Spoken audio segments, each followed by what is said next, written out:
You have two of the same freaking angle. Don't disturb me. This is what collecting does.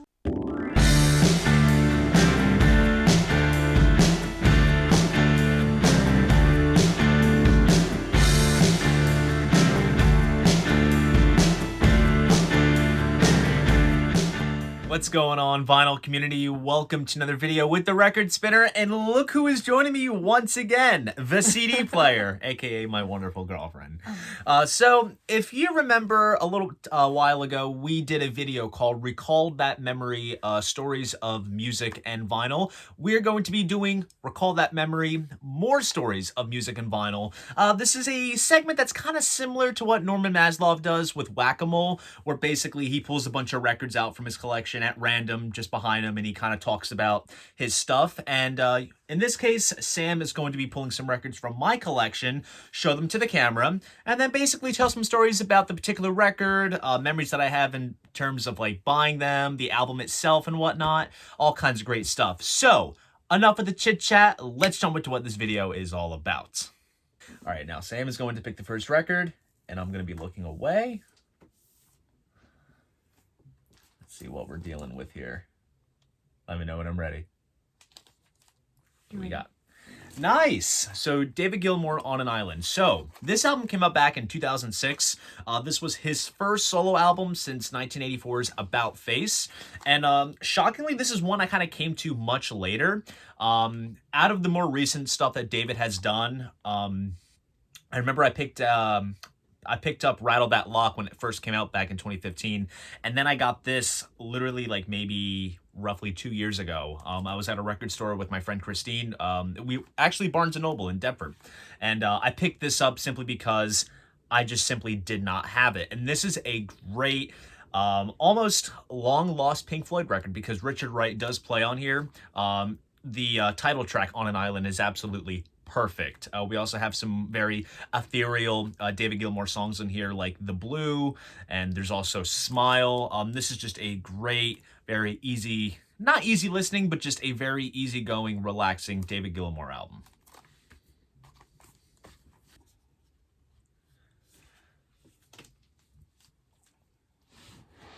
Let's see, what do we got? Let me know. Ooh, interesting. So check this out. You might be thinking this is a bootleg, but it really is not. This is called Emerson, Lake and Palmer, recorded live in concert at the Maury Soul Festival. Now, the Maury Soul Festival was one that was held in Puerto Rico back in April of 1972. Whole bunch of bands play there. ELP was there. I think Sabbath was there. Don't quote me on it. I think they were there. Alice Cooper was there. And they recorded all of the acts, or if not most of them. And little by little, bands have been releasing their sets that they did at this festival. And ELP was just one of them. They released the whole show on CD. But this is a Record Store Day release, which came out back in 2011, and this is also numbered as well. I'll show you guys that. If you can't catch that, this is copy number 405 out of 1,500. And I actually got this off of a seller on eBay. I was kind of on an eBay craze once because I bought all those bootlegs from the seller in Poland. And while this was just readily available within the US, I figured I did not have it in my collection, and I figured this would be a great addition. The sound quality is fantastic, straight from the soundboard, and the performances are awesome. This isn't the full show. Side 1 is Tarkus, and Side 2 is Pictures at an Exhibition. This is a really cool early ELP live recording. Real quick bonus trivia. Do you know what Mar-E Sol means? I don't. It means sea and sun. Sea and sun? Mm-hmm. Props. Props. I did not know that. Yep, the fun facts. Whatever she picked, it's something exciting. Critical Role. Wait, what? Critical Role. What is she picking? Okay, you ready? What do we got?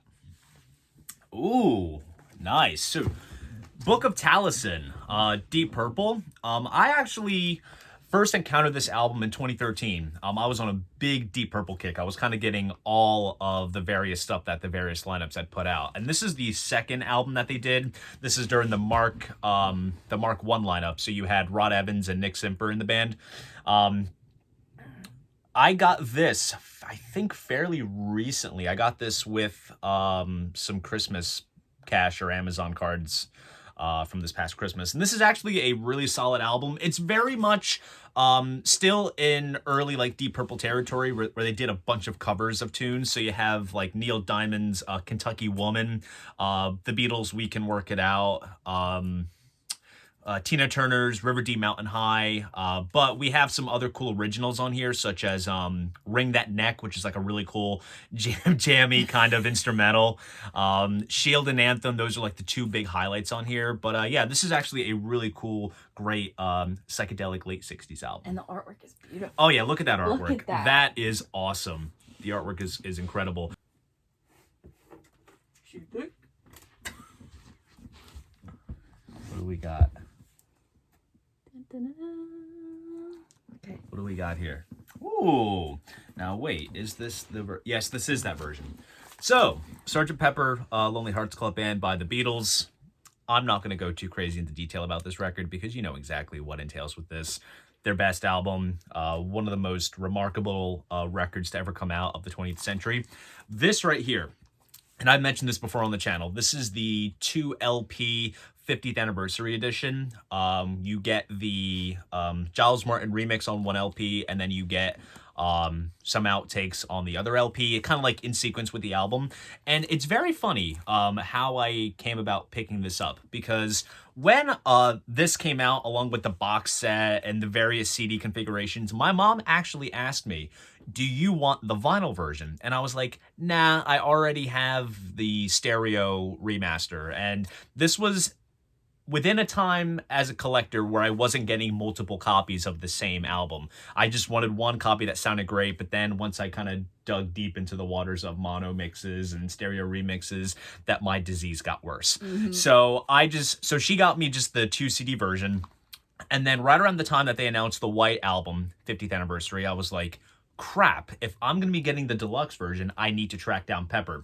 And at the time when that was announced, this was slowly going out of print. Copies were becoming hard to come by. And so I kind of searched everywhere to find this. And I got this off of a third-party Amazon seller for a decent price. I would say just a little under what it regularly went for in terms of the retail value. This thing has shot up in value, and understandably so.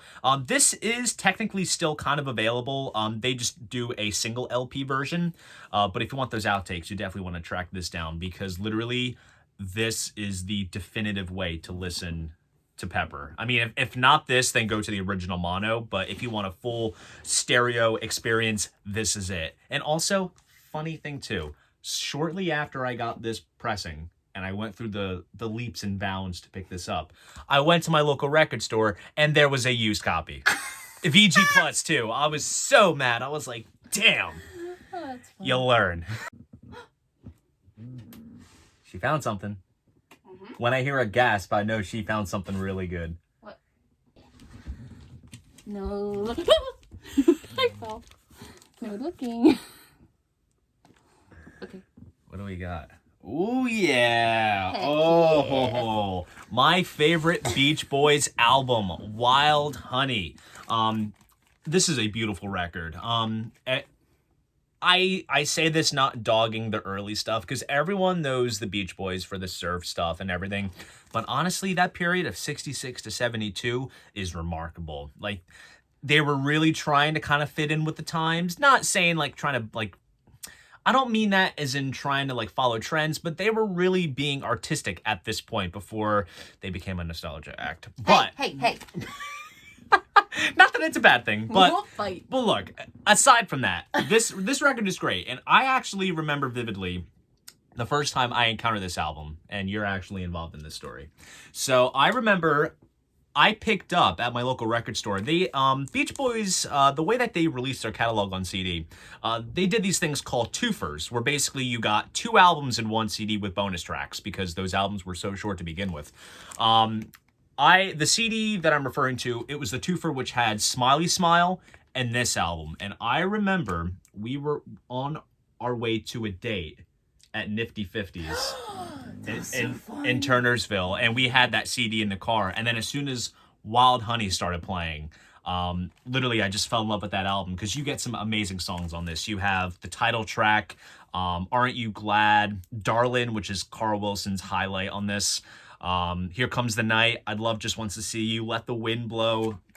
This is an absolute, must check out for any Beach Boys fan or any music fan. This is them kind of coming back to their roots after doing Pet Sounds, and then Smile kind of just demolished, and they were really just trying to find some kind of common ground again, and they definitely found it with this record. What do we got? What do we got? Yeah! Changesone Bowie. This is a great compilation. Like, if you're trying to introduce someone to Bowie, granted, look, there are dozens and dozens of Bowie compilations out there, but honestly, this kind of does its job, considering that it only covers 1969 to 1976. Now, funny thing with this particular pressing, and I'll pull it out and I'll show you. Oh.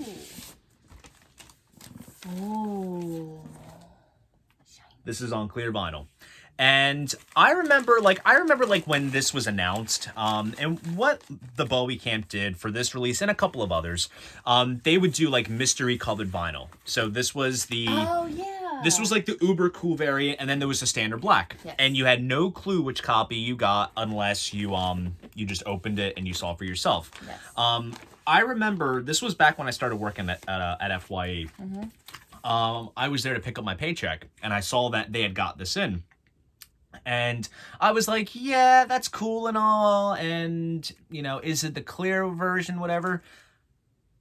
I am being dead honest. I'm being honest. There was, it was shrink wrapped, obviously, but I could see, where inside here, where you can see the insides, the inner sleeve, the polyline sleeve, was kind of tattered a little bit, because that can happen when it's being transported. It did not look black. So I was like, okay, I know what this is. So I picked it up, and sure enough, it was the clear version. Oh, no. And honestly, I think I probably would have ended up just picking this up anyways, because it's Bowie. Come on, guys. But yeah, so basically, I kind of was very lucky that the record was slightly open on the side, and I managed to pick it up for myself. Is this the one where you initially bought it and it was black when you opened it? And then no, that was Changes to Bowie, and I actually So actually, I'll tell you what I did. So I actually did a live stream unveiling, because they also reissued Changes to Bowie, and I saw that. I opened it up, and let's just say I was feeling so lucky. And then I got a black variant, and I'm like, hold up. He closed his eyes and opened it and everything. He said, don't tell me, guys, as if they could communicate with him. And, it was so anticlimactic. I was like, oh, it's black. And, I was cool with it, whatever. But I'm like, no, I will not give up. So I bought a copy that my FYE got, because we got a good amount of copies. And sure enough, it was blue. And all was good in the hood. That was so funny, though. This one is a stereotypical vinyl collection thing, so I'm not sure if it's a good pick, but... What is this one? Dun, dun, dun. There's a lot of options. The Who's Tommy. Concept album about a deaf, dumb, and blind kid. Honestly, I kind of came to this album a little late, because I am not the world's biggest Who fan. I like them, and I just kind of dug deeper into their works as I got older, and I picked this up as a bit of a blind buy, because it dropped in price on Amazon. I think it was at around $15 or something, and I figured I'd give it a shot, because this is kind of one of those albums that everyone owns. Really enjoyed it upon first listen, but in hindsight, I think Quadrophenia is better, but we're not going to discuss that now. We're going to talk about this. I recall, because I did my homework on this particular pressing, just because I'm curious on that kind of stuff. This copy was mastered by Kevin Gray at Coherent Audio, and he's one of the best in the mastering business. And this was also pressed at Quality Record Pressing, so if you're looking for a really decent sounding clean copy, this is one that you definitely want to track down. And I also think this is one of basically the most readily available newer pressing of this album. Didn't Elton John play the Pinball Wizard? Yes, Elton John did indeed play the Pinball Wizard in the Tommy film, which was done. The album came out in 69. The film was in 75. Really? That late? Maybe. I think it was 75. Somewhere around there. Don't quote me on it. Yeah.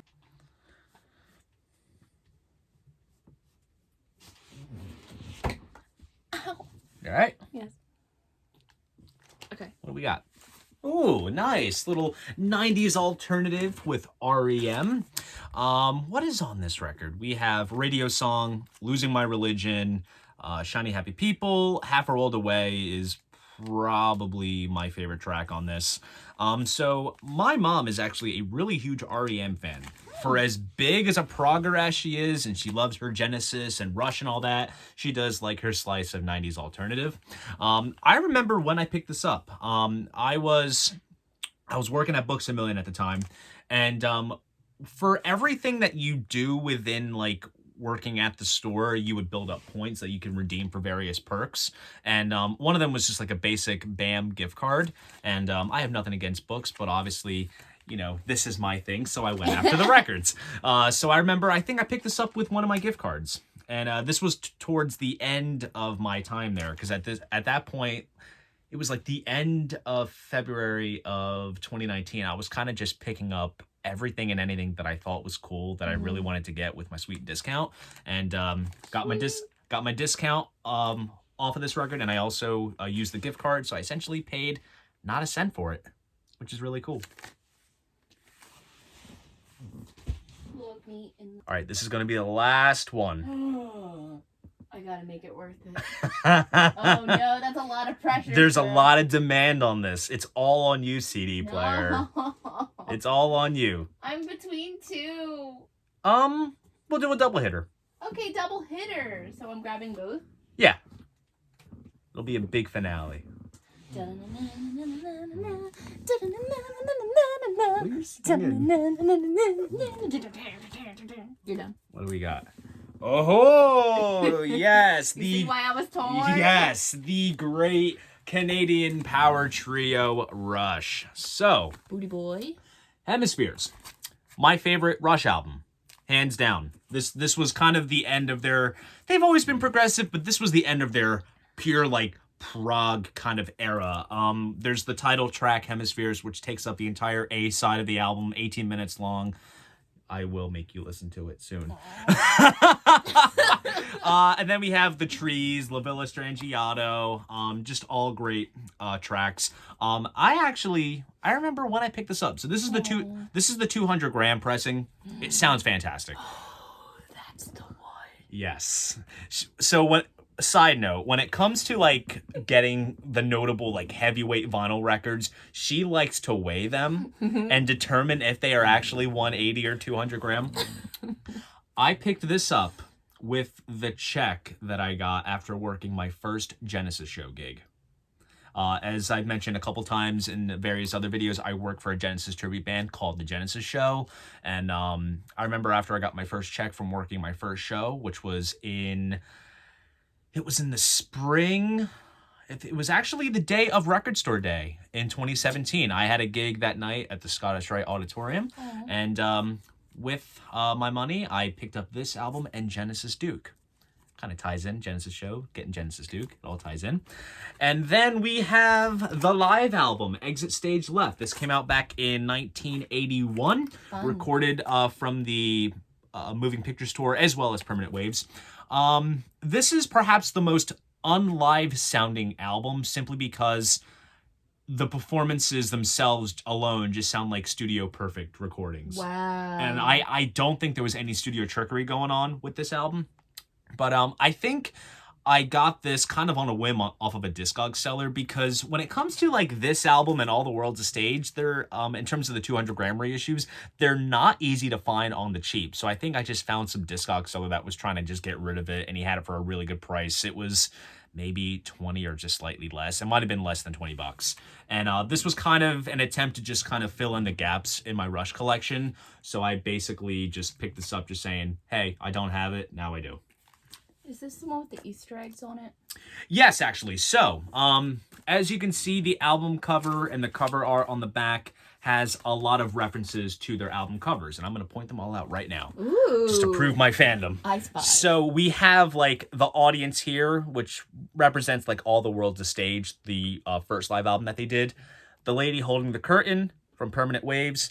The guy in the suit from Hemispheres. The eagle from Fly By Night. And then on the back, we have a naked guy. Try to censor that from Hemispheres. And then you have the guys in the red outfits. They were holding the pictures on the Moving Pictures cover. And if you look here, the piece of artwork there is from Caress of Steel. We have the Puppet Man from Farewell to Kings. And if you look down here, we have the first Rush logo from the first album. And if you look closely here, is the Red Star Man from 2112. Yay. I think that's everything. If there's anything that's missing, please let me know, Rush fans. That's so exciting. So there you guys go. That is part 2 of Recall That Memory, Stories of Music and Vinyl.